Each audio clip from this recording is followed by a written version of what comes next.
Have you ever noticed how spending time with negative people drains your energy and ruins your mood? Studies show that 80% of your success depends on the people you surround yourself with. Today, we're diving into Law 10 from the 48 Laws of Power, a principle that could completely change your life. Welcome to Elite Insight Audiobooks. Let me tell you a story about two friends, Sarah and Mike. Sarah was ambitious. She had dreams of starting her own business and living life on her terms.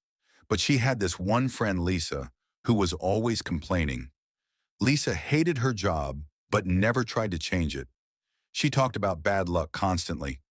Every conversation ended with problems, never solutions. At first, Sarah tried to help Lisa. She gave advice, spent hours listening, and tried to lift her spirits. But something strange started happening. Sarah's own energy began to fade. Her positive outlook turned cloudy. She started doubting her own dreams. Before she knew it, Sarah was making excuses too. Her business plan stayed on paper. This is what Robert Greene calls emotional infection, and it's more dangerous than you think. Here's the truth that most people ignore. Emotions are contagious. When you're around unhappy people, their misery seeps into you slowly, like poison. You don't even notice it happening until it's too late. Think about the last time you hung out with someone who constantly complained. How did you feel afterward? Tired, right? Maybe even a little hopeless. That's because negative emotions transfer from person to person, just like a cold. The ancient Romans understood this. They believed that misfortune could spread from one person to another. If someone was known to be unlucky, people avoided them, not because they were cruel, but because they understood something important. Your environment shapes your destiny.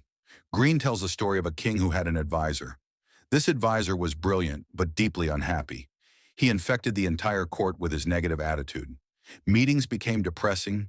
Decisions were made out of fear instead of confidence. Eventually, the kingdom suffered. The king had no choice but to remove the advisor, not because he was bad at his job, but because his emotional state was poisoning everyone around him. You might think you're strong enough to resist this. You're not.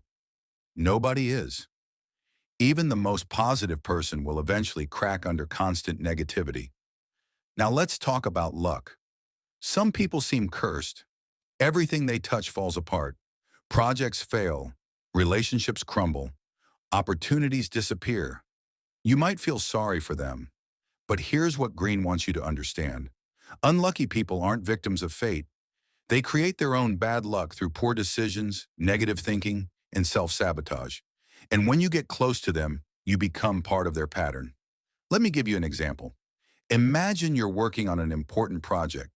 You bring in someone who has a history of failed ventures. They say they have learned from their mistakes. They seem sincere. But what happens? They bring the same chaotic energy to your project. They make the same bad decisions. They panic at the first sign of trouble. Before long, your project is in danger too. This isn't superstition, it's pattern recognition. People who constantly fail have habits and mindsets that guarantee failure. When you partner with them, you inherit those patterns. History is full of examples. Think about any successful person who had a major downfall. Often you'll find they surrounded themselves with the wrong people right before the collapse. They ignored the warning signs because they wanted to be kind or loyal. That kindness destroyed them. So what's the solution? You must become selective about who gets access to your life. This isn't about being cold or mean. It's about protection. It's about survival. Successful people understand this instinctively. They guard their inner circle like treasure. They spend time with people who uplift them, challenge them positively, and share their ambition. They avoid energy vampires no matter how nice those people seem. Think of yourself as a garden. Negative people are weeds. If you let them grow, they'll choke out everything beautiful. You must pull them out, even if it feels harsh. Now, I know what you're thinking. What about helping people? What about compassion? Here's the truth. You can't help someone by drowning with them. You can't lift others up if you're being pulled down. Sometimes the most compassionate thing you can do is create distance. Greene says to attach yourself to the happy and fortunate instead. Find people who are winning at life. Study them. Learn from them. Their success will rub off on you just like failure rubs off from the unlucky. Look at any powerful person throughout history. They surrounded themselves with winners, with optimists, with people who saw possibilities instead of problems. That's not an accident. That's strategy. Here's what I want you to do today. Take out a piece of paper. Write down the 5 people you spend the most time with. Next to each name, honestly answer this question. Does this person lift me up or bring me down?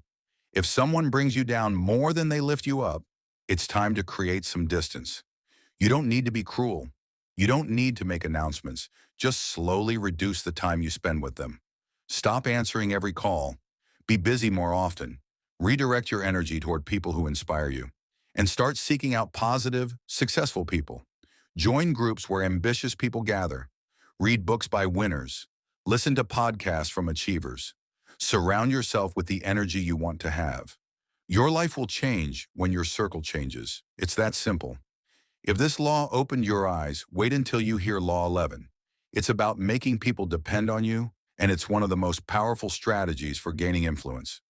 We'll break it down in the next episode, so make sure you subscribe to Elite Insight Audiobooks and hit that notification bell. Remember, your circle determines your future. Choose wisely.